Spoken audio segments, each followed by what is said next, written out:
You're listening to the Out of Bounds podcast, powered by Welcome Home Beef. For the highest quality fillets, ribeyes, well, any cut of beef, you want to try Welcome Home Beef. Find it at a grocery store near you. Pickens Jackson. All systems go. Live from the Whiskey 61 Lounge inside the BankPlus Studio. This is Out Warning. Live in the studio. It's the Out of Bounds Show with Bo Bounds. Streaming live worldwide on the Out of Bounds radio app. And on your radio at ESPN 105.9. All set? Let's go. The Zone.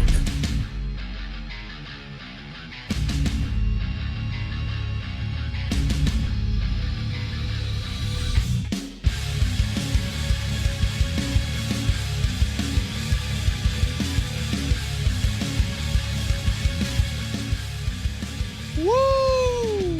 That was a quick turnaround. Don't usually stay up for that, but that game caught my attention. The Dogs and the Cats, Big Blue Nation, and had to finish that through. Man, I love hoops. I know this is a football show, but I love hoops. Good morning. Welcome in on this quick turnaround. Grab some coffee. A bucked up energy drink. This is when you need a bucked up energy drink. When you get a late game tip and then you get overtime, right? How about that, Blake? The recap of this game will be powered by bucked up energy drinks. Good morning. Welcome in. We are the Out of Bounds Show, 105.9 The Zone, ESPN. WRKS. We're streaming live on the Out of Bounds radio app. Blake pulled those numbers yesterday, and they are beautiful. Thank you so much for downloading the Out of Bounds radio app, and thanks for using it. We appreciate it. We're powered by the Golden Moon Casino Sportsbook, and I hope you took Mississippi State. We're also presented by DancingRabbitGolf.com. DancingRabbitGolf.com.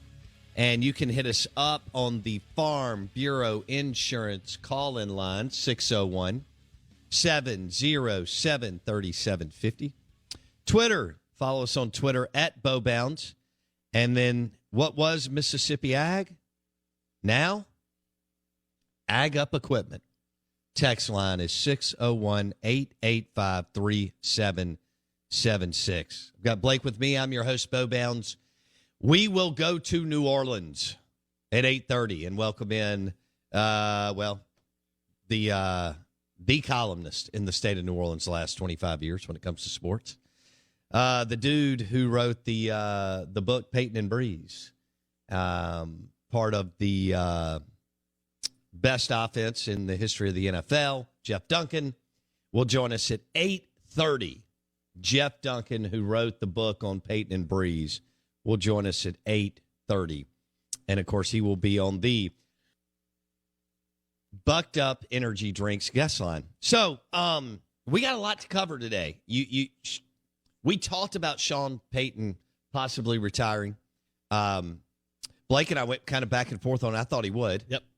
And so I didn't know anything. I didn't have any inside scoop. I just think when a man at 57 years old and you've accomplished what you've accomplished and you just married a 37-year-old and your daughter has moved out into the workforce and she's far, far away.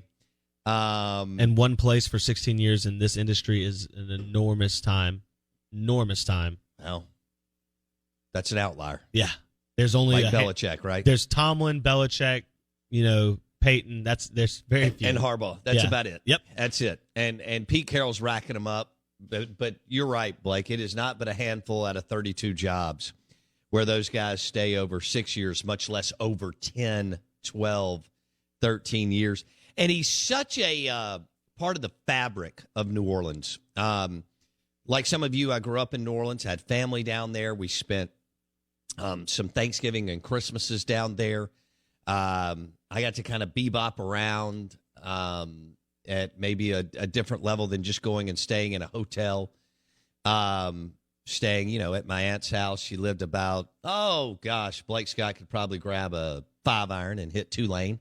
And so that's all cool, and the city's amazing, and the gumbo that makes the city go is what's made it fun for us over the years to take road trips and celebrate either the Saints playing there or Ole Miss or Mississippi State in football, basketball, and baseball, actually. I've attended all three. where one or both of those teams are playing. But the one thing that New Orleans had lacked as I was growing up was what? A championship, a winner. You want a winner, I want a winner. We want to win. And there's a scoreboard every day in life. And you keep that kind of mental scoreboard and business scoreboard and all of that. And the Saints had won 40% of their games from 1967 to 2005. And I don't remember when my first Saints game was, but let's just say it was 1980.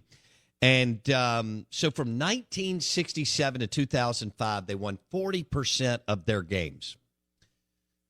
From 2006 until a couple of weeks ago, 2021 season, since Sean Payton took over, they won 62% of their games. He's the big wolf in the dog. Yep. He's a Hall of Famer. He's the GOAT. He's the guy. And nobody knew who he was when Mickey Loomis and that contingent of Saints executives decided to hire not a coordinator, but a quarterback coach. And not really from a winning franchise. From the Dallas Cowboys. I mean, Parcells was doing some good things, but they haven't, you know the drill. They haven't gotten out of their way since 1995. So this was not like a super winning franchise, but they tapped Sean Payton. Sean Payton pulls the biggest recruitment in the history of the state of Louisiana. That's right, even more so than Joe Burrow landing at LSU. No. And it wasn't Mike Ditka landing Mike Ditka or Mike Ditka landing Ricky Williams. Yeah. It was by far and away one, Sean, and then Drew Brees. Drew Brees, the guy that looks like your surgical sales rep this morning. Shout out Nick Saban and the Miami Doctors. That's right. So as that went down, I guess Mississippi State and Ole Miss fans could sit there and go, well, I'm so glad. And then you could also go, darn it, I've gotten 14 years of Nick Saban because of that. Because if Saban lands him, maybe he makes a nice run in the NFL, and we don't have the Alabama dynasty because they were not going to be a dynasty with anybody else. And yet, we had this historic run in New Orleans with Sean and Drew, and we've had this historic run in Tuscaloosa because of that medical decision. And from there, as someone, I was in year 3 when Sean took over. I never in a million years thought anything about it. Did y'all even cover it? Like, how much did you cover the Saints the first 3 years, 4 years, 5 years? A little bit. BankPlus became a partner, and they sponsored the training camp at Millsap. Yep. So I remember that. I had more access than probably other people. That was a big deal, too. It was a big deal back then. I mean, we were trying to figure it out, and for whatever reason, Sean wanted to get out of the Metairie area the first couple of years. You're a new coach. You're trying to establish shake your own things up. Yeah. I need him to be in a dorm room, and but so they go to Millsaps. He does the whole thing. I can remember going to some of the practices, and I never in a million years thought that they would hoist a Lombardi trophy. Yeah, it's pretty incredible. It is, or that Sean would be in the NFC Championship game so quickly, Blake, against the Chicago Bears. Yeah, it was a hot start, and then they had the weird valley in the middle, and then kind of a hot finish. Yeah, well, Sean's brilliance was his Achilles, Blake. Yeah, I think that's exactly for right. every man, okay? It's a fine line between flying too high to the sun and flying at the right height, right? He became a rock star overnight. Yeah. NFC Championship game, loss, then Super Bowl win. He lost his way. Nola can eat you up. Okay, Nola can eat you up. He lost his way, got divorced, was power drunk. And here's what usually doesn't happen to men. He was able to flush it, shake it, figure it out, and have a remarkable last, whatever it was, 6 years. Hall of Famer Sean Payton retires. Mississippi State loses a close one to Kentucky in overtime. Molinar was sensational, and Kentucky is good. Auburn escapes a win at Missouri, and they were checked out. And then Bonds and Clemens don't get in the Hall of Fame. And Aaron Rodgers rips the mainstream media, and he nailed it. Back with the big board in a shake. You're listening to the Out of Bounds Show podcast, powered by Tito's Handmade Vodka. Try a Tito's Handmade Margarita today. What's on the big board?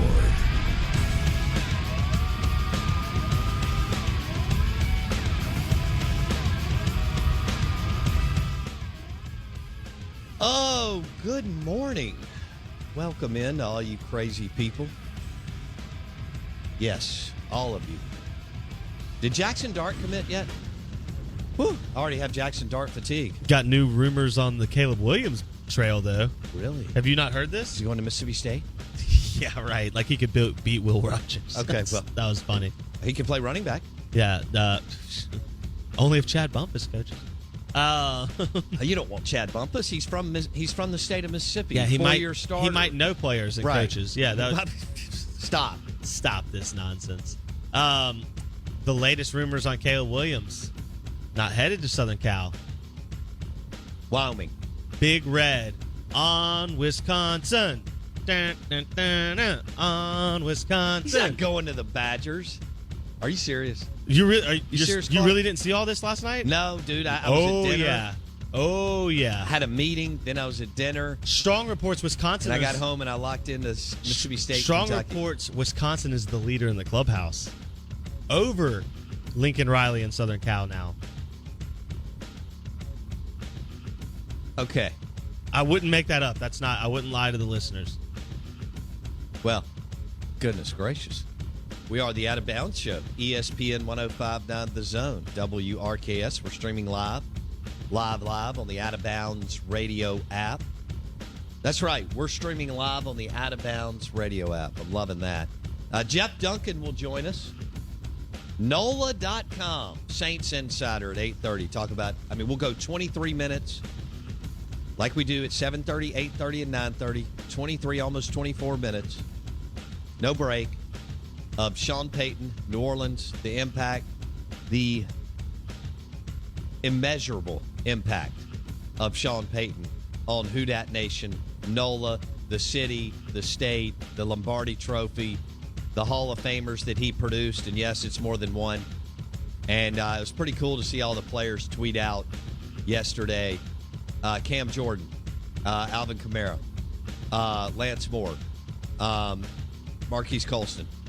Just the list goes on. Demario Davis was there. Y'all saw him at the press conference. God, could you see the respect that Sean Payton had for Demario Davis? Ooh. Your leaders lead. It's pretty simple. Yep. We get all bogged down in, books that are 15 chapters. Demario Davis, leaders lead, and what look what he did to Demario Davis's career. Of course, Demario Davis talking about playing for the Jets and the Browns and then going and playing for the Saints. And what a different, again, it's culture, right? Oh. It's all that stuff that is so tough to define, but is there for all of us in life every day. But it's got to be set up. And you can go about it. Culture can be all, sorts of different things. A different approach. But Sean Payton won 62% of his games. In the NFL, I hope you understand how filthy that is. That's walking into a room for the rest of your life, rarefied air. Dude, Sean Payton's one of the best coaches in the history of the league. At a time when... Oh, and Blake, this is at a time when the league flipped to offensive driven. Correct. You could say he was part of that. No question. And Sean Payton is hired. Nobody knows who he is, and the rest is history. Your life was full of 10-win seasons plus, and playoff appearances and playoff wins, and winning the Super Bowl in Miami. You have a Lombardi Trophy. I mean, that makes you a champ. It's so different looking at the Saints and the organization in the city now. Well, it's funny you compared them to the Jets because they were the Jets prior to Sean Jets, Payton. There was the Lions, the Browns. There was no difference between them and the Jags, the Browns. Like you said, the Saints were the same franchise prior to Sean Payton. Do you and Drew realize Brees. how many levels? Now they are considered. That'll be extremely difficult the next decade. Okay, Correct. But they are now one of the top 4 to 6 franchises in the NFL. They've lived in the playoffs. They have a Lombardi trophy. They've been to 3 NFC championship games. They've had a Hall of Fame quarterback. They have other Hall of Fame players on their team. That is... And you know who else may have a chance at the Hall of Fame? Like, we forget about these guys when we do it every year because we only focus on the players and maybe a coach if we're interested. Mickey Loomis. They do put executives in. They do. They absolutely do. And Loomis, I mean, because I think the story will be one of from 1967 to 2005, the franchise only won 40% of its games. I think that's exactly. Well, you have to look at it's what we talk about with Mike Leach at Texas Tech and Washington State. There's great coaches. I mean, you can argue it's a little bit different situation, but like what Nick Saban did to both LSU and Alabama, taking them out of dysfunction and putting them into obviously dominant positions. I just think that the greatest coaches are stories of taking wayward programs and riding them, not just riding the ship, but then turning that ship into a dominant, force moving forward. Yeah. And I think that's what Sean Payton did. Now the question is, was it all Sean Payton? Was it all that Sean Drew Loomis cocktail that can't be replicated, or is there enough structure here that the next guy, if they make the right hire, can come in and win? And I mean, you don't have to win a Super Bowl to be successful, but no. you need to be competitive in the NFC South. I would go with probably not. Yeah. Probably not. I hope I'm wrong. It has been a blast to cover them. And I never thought I would say that because I was not interested in the Saints whatsoever when I took this job. No one was. I didn't. And I'll tell you this. No, I'll go into storytelling in the next segment. I've got 24 minutes straight. I'll tell you more about kind of my reinvestment into the Saints and how it happened and that it coincided with obviously Sean and Drew going to New Orleans. Right now, Sean... Think about all the big games they played in, Blake. Oh, yeah. There were no big games in New Orleans prior to this. There was not. No. Yeah. No. They didn't play on Monday Night Football? No. Sean Payton's 152 wins with the Saints, good enough for 21st all-time in NFL history in total wins. That's pretty darn strong. Yeah. Good grief. And some of those guys are, pre Super Bowl era. Sure. So. Sure. Also, his ability to hire an unbelievable defensive coordinator, Blake, blows me away. Couple times. True. Yep. True. One got him in trouble. I understand. But he did have the ability to hire good people. Yeah. And by the way, that's important. You have to be able to surround Carmichael yourself. and Lombardi on the offensive side of the football for years knew what Sean wanted. Yep. They could handle working for Sean, which is extremely difficult. Mm-hmm. A little bit of but if you want to ride the stallion, brother. Look, if you want to do, there are people who choose they don't want to be in that on that level, correct, in that plane, in that room, their whole life, in whatever industry they're in. They don't want to be really, really pushed. They're not okay with having someone there that is going to elevate everybody and sometimes rip your, Reading the book by Jeff Duncan, Peyton, and Breeze gave me more clarity and a better understanding on how Sean operates, and his deep investment into the Saints and his workaholic type schedule. But Lombardi and Carmichael were so valuable to him as offensive assistants, and you can't put a price on that, especially in the NFL where all these games are decided between 2 and 5 points. A little bit of Clemson and Dabo in what they built in New Orleans early, in that consistency and continuity allowed them to excel at a level that other offenses weren't able to because they had so much turnover. I think he looked around and said, some of those guys I just referenced aren't here anymore. Yeah. Drew Brees isn't here anymore. It's time for a change. I've done this, and I just got married to someone who I'm in love with, and I married her in June, and then I left and didn't come back starting July 10th because that's the way it is in the NFL. And that's not what I want to do again. And I want to do a little TV, which he mentioned. We're going to drop some great audio. And then he may jump back in it and become the Dallas Cowboys head coach. There you go. And lead Dak Prescott and the Cowboys to their first NFC Championship game in 26 years. Good morning. Welcome in. The Out of Bounds Show is powered by MississippiSportsMedicine.com. Mississippi State played their blank off last night. Tip of the cap to that team. We'll be back in a sec. SEC Insider Hit coming up next. You're listening to the Out of Bounds Show podcast powered by the Sportsbook at Golden Moon Casino at the Pearl River Resort. To get in on the action, visit Golden Moon Casino today. Hey guys, listen up. This is the SEC Insider Hit, powered by Miss Kelly Furniture, Mississippi's number one sleep store.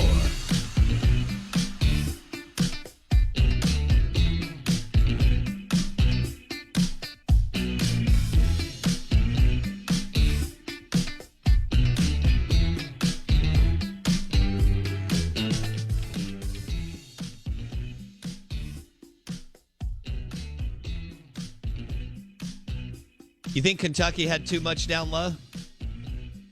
Big O? Dude, Oscar can play. He can play. That kid is talented to be that big and that age and have that kind of footwork. 21 and 22. Who drops 21 and 22? In college basketball? No one. That's Shaq at his prime, Dwight Howard at his prime. No. That's No. elite big man game. Yeah, it was. Shibwe? Is that what you told me? Oscar Shibwe. Shibwe. From the Congo. From the post. That guy's, man, his hand-eye coordination, again, his footwork, How about the fact that he was His 7 skill 11? set. 7 of 11 from free throw line for a big guy. For a big guy, That's and he's got some really nice touch there. That's incredible. And it is incredible, and he's a wonderful player. 21 points, 22 boards, 15 on the defensive end. Way too much to handle for Mississippi State. Thought MSU played well. You can't miss 6 layups or whatever it was in the first half, and they were playing so fast. Kentucky sped them up just a little too much, and they missed about a half a dozen just point-blank layups, and that's too difficult to overcome when you're playing Kentucky. And, Molinar was brilliant. Again, offensive scoring efficiency, which we talk about in football, it's the same thing in hoops. The young man was 13 to 21, and, 30 points in a college basketball game is filthy. He needed more help. That's obvious. And, he got 11 from Garrison Brooks. He needed more than that. And then you can't have DJ Jeffries and Matthews combine 2 of 12 from the field. And then, Rocket Watts came off the bench for a little bit of oomph for 9 points. And that's where you are. Better team won. But if you hit some of those point-blank layups in the second half, maybe the comeback is not as not maybe. You're not down, and you don't have to scratch and claw as much. But it was an entertaining game. Second half for sure. Yeah. Second half was entertaining, and it's where I'm gonna sound like a broken record. You need another guard. Should have beaten Ole Miss. Should have beaten Florida. This game wouldn't hurt you, but now it does because you didn't. It's a good point. So you got to go on the road and try to beat Texas Tech, and that'll be difficult because you probably got up. You just got up for 2 games, a rivalry game, and then most everybody gets up for Kentucky. Win or lose, you usually lose, but it's because they're Big Blue, man, Big Blue Nation. And that place was rocking last night. It was. It was a good atmosphere. Great atmosphere. That's what you like to see in college basketball. Y'all know I love hoops. And fun game, entertaining game. I think they'll come up short. They'll go to the NIT, but they could definitely surprise me and figure it out. Boy, they're going to have to rip off some wins and get some mojo going and not lose a game literally at home and steal a couple on the road. But Molinar is a really good player, and, man, Blake, he can take it to the goal. He's just so When good. they tried to press him up, Yeah. and then he would just slice past people, I mean, you could tell Calipari didn't really he wanted to press and play up on everybody, but it was like the problem was Molinar was getting past anybody that they put on him, so you kind of had to just force it out of his hand and let someone else take a shot because they weren't going to hit it.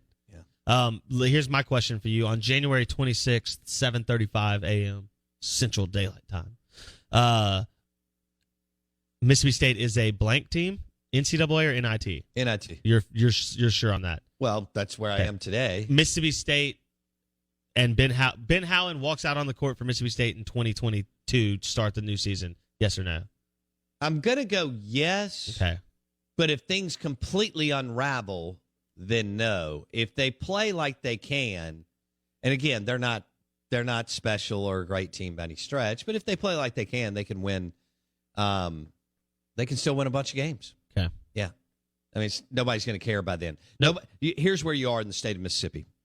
Years ago, the NIT, hold on real quick, Out of Bounds 105.9 The Zone ESPN is brought to you by the Purple Mattress at Muskelly Sleep Store. The one, the only, Purple Grid, groundbreaking, no-pressure gel technology is the star of every Purple mattress at Muskelly Sleep Store, any of the 7 locations. Good morning. Welcome in. We are the Out of Bounds Show, 105.9 The Zone, ESPN.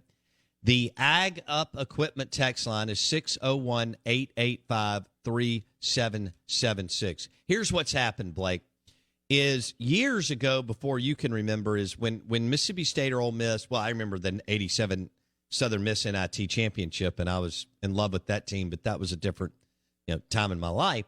But years ago, MSU and Ole Miss would get a little excited about an NIT. Well, going to the NIT and winning a few games. And Mississippi State just played in the championship of the NIT last year. And Howland took them to Madison Square Garden in the Final Four of the NIT a few years ago. I was at that game against Penn State where Penn State ran them out of the building. Way better hitting team. like 15 threes. But now, as big as college baseball is, you can't, on March 20th or whatever date that is, where you accept your NIT bid, nobody cares. Nope. That's just where we are. Don't. We are so locked into college baseball by then. We are in SEC play. We have 2 teams that are preseason top 5, not top 10, not top 15, not top 20. 2 teams from the same state. Yeah. Out of 350 teams are ranked in the top 5. Yeah. That's Mississippi incredible. State is 3, 4, 5. Ole Miss is ranked high. You got a defending national champion. And so when you look at the NIT and when you get that bid on March 20th, people are already focused on Friday night starters. on MSU and Arkansas and Ole Miss and Auburn series. And so there's nothing there. And there's no more oxygen in the room and so on. So that's one of the frustrations. And Mississippi State still kind of thinks they're a tournament program because of what happened between 1994 and 2009, where you went to 9 NCAA tournaments, including 2 Sweet 16s and a Final Four. And look, Stansbury advanced to the second round 4 times. He lost all 4 times, but he gave you a little bit of oomph into the weekend where he lost to Duke, Xavier, Texas, and someone else. So that's where we are. I doubt that you can find someone better than Ben Howland, but I also understand the complaints of Ben offensively. Howland is not a guy who's going to sell the program. He's just not. And that's just not who he is. I don't think he ever really has thought that way. I probably didn't have to do it at Pitt when he got them winning and going to tournaments. Didn't have to. UCLA doesn't. This is hard to fathom, but they don't really care. But I mean, Poly Pavilion hasn't been packed since like 1978. But when he was going to 3 straight Final Fours at UCLA, I don't even think they were showing up anyway. But he wasn't selling it. And here is a little bit different. People want a little bit of that Rick Stansbury. I did notice this after the game. You know me; it's rare that I stay all the way through. And I watched Howland after the game on Saturday against Ole Miss. And Ben, it's almost awkward for him. I think he's a good guy, but he goes over to one of the alumni sections and points a little bit. And he stops and he realizes he needs to kind of salute the students. And so he does. But instead of going, literally just walking all the way down and back to all in front of the student section, just a little of that goes a long way. He just kind of points at, one section, and then boom, he's in the tunnel. There is something to and this comes down to like 15 more seconds, maybe 12. I don't know. Because he's old, so maybe 20. And so you just walk down and get them even more. They were still there and still excited, and you sell the program a little bit, fist pump, all that, and it's just not in him. And so I think that's and also Howland caught his rebuild happened when Vic Schaefer was going to national championship games. And people still text us on the Ag Up Equipment text line and go, well, Vic sold the hump out at $5 a ticket. Not at, you have to buy, I think the men's tickets are $360 a pop, plus they give you the licensing fee or whatever it's called. And so it's just a different way of running the numbers. Kudos to Vic and those teams. But Howland, his upswing with Hugh Weatherspoon and those teams, Reggie Perry and, Woodard and so on, coincided with Vic having a top 5 team in women's hoops. Yep. Out of Bounds, 105.9 The Zone, ESPN. We're streaming live on the Out of Bounds radio app. We'll have Jeff Duncan on, he's with NOLA.com, Times-Picayune columnist. Jeff Duncan, Saints Insider, wrote the book Peyton and Breeze. He will join us at 8:30 on the Bucked Up Energy Drinks guest line. So this is, we're going to drop a little Sean Payton audio, and this is him talking about how he felt like it could be his final season before the year. This is Sean Payton yesterday retiring at his press conference. Every year you go to training camp, and the one unique thing about our job is it's entirely different than your summer. And I don't know if it was a year earlier, maybe, depending on when Drew retired. Look, he and I never discussed when his last game would be or when I'd be finished. I just felt like this season it was challenging for everyone. But, man, I felt like it was time. I felt like it was time. I kind of knew maybe heading into training camp this might. But you don't share that with anyone. You think, well, let's see how the season goes, and we're working hard. And I felt the time was right for me. I felt the time was right. And it's something that I've been thinking about. That was Sean Payton yesterday. What was his opening remarks, Blake? 92 minutes? You think a guy's ready to do TV? Was that not like a tryout? What do they call them? An audition? Yeah. That was Sean Payton's audition to TV right there. 92 minutes for an opening statement. Yeah. Only Hugh Freeze spoke longer at those SEC Media Days.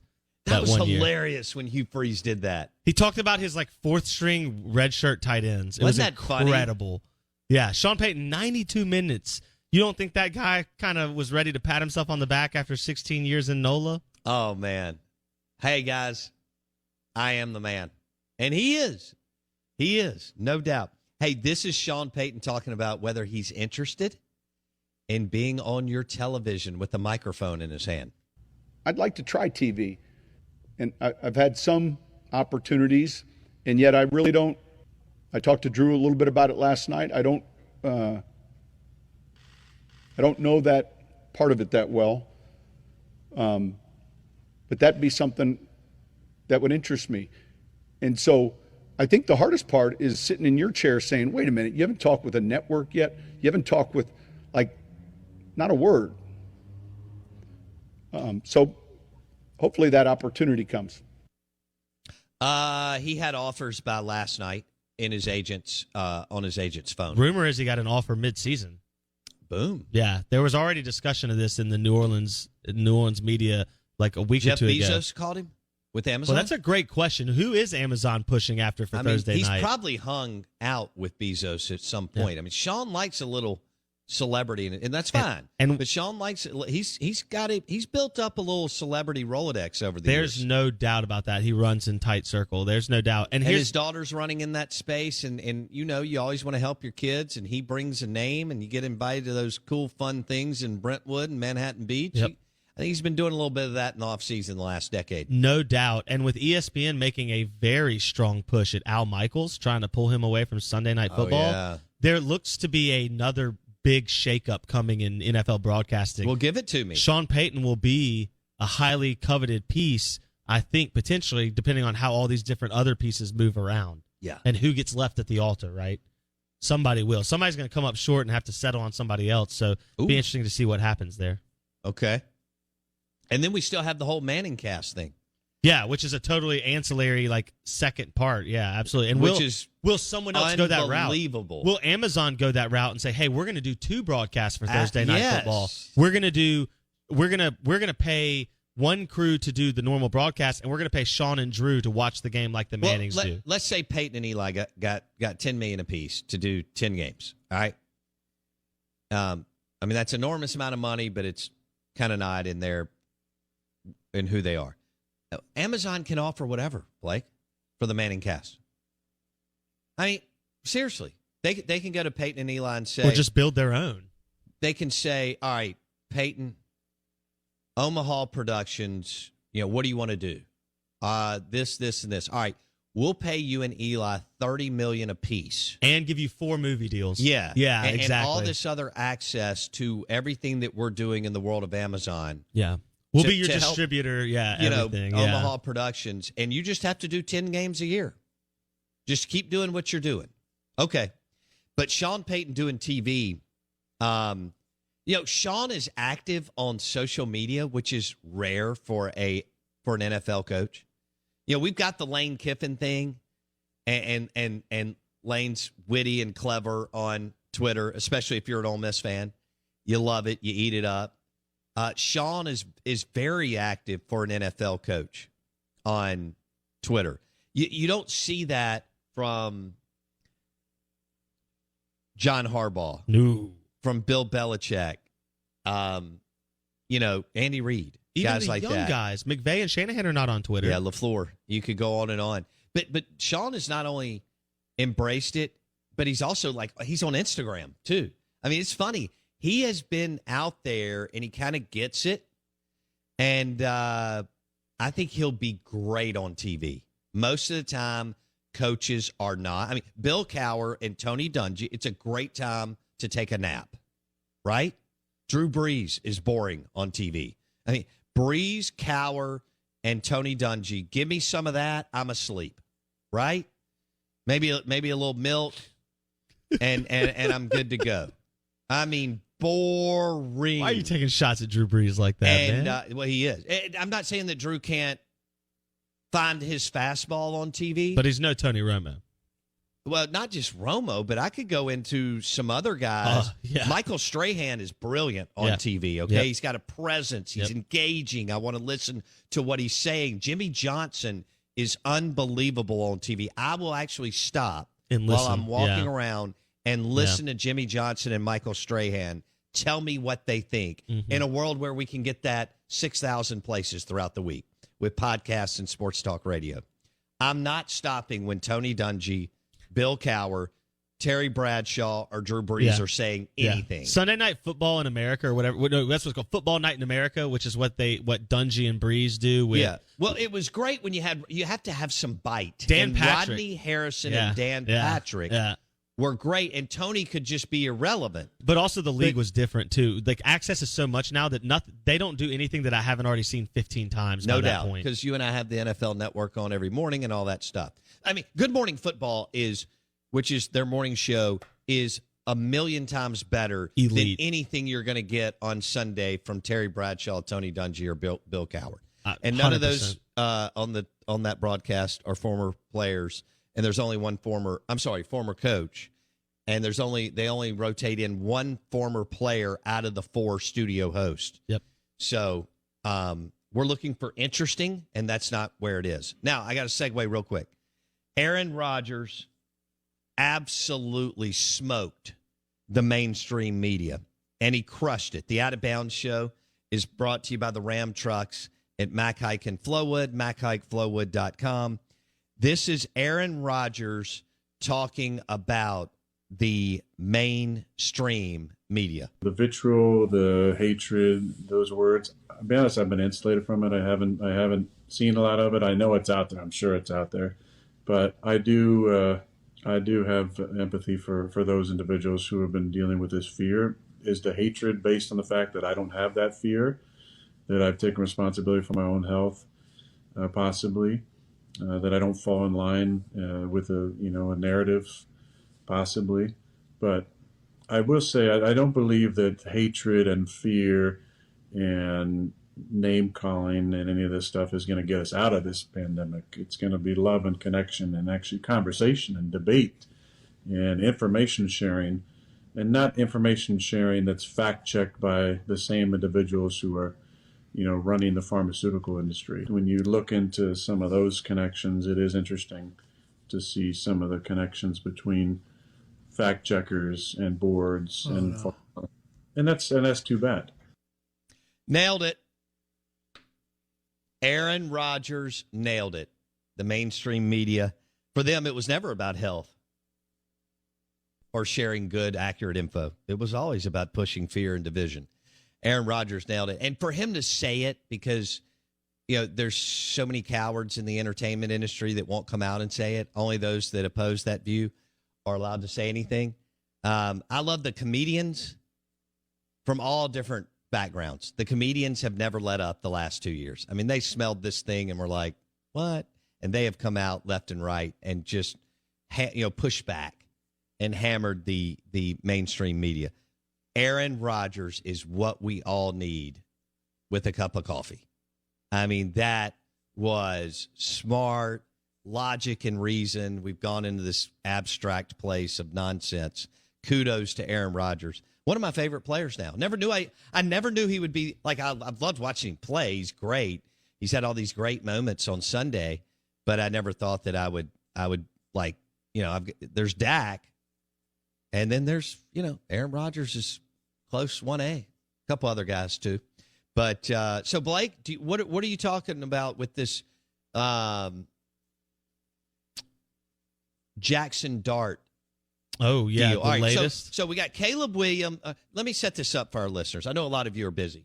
We've got about a minute. I'm gonna let Blake go for 20 seconds or so. Real quick, Blake.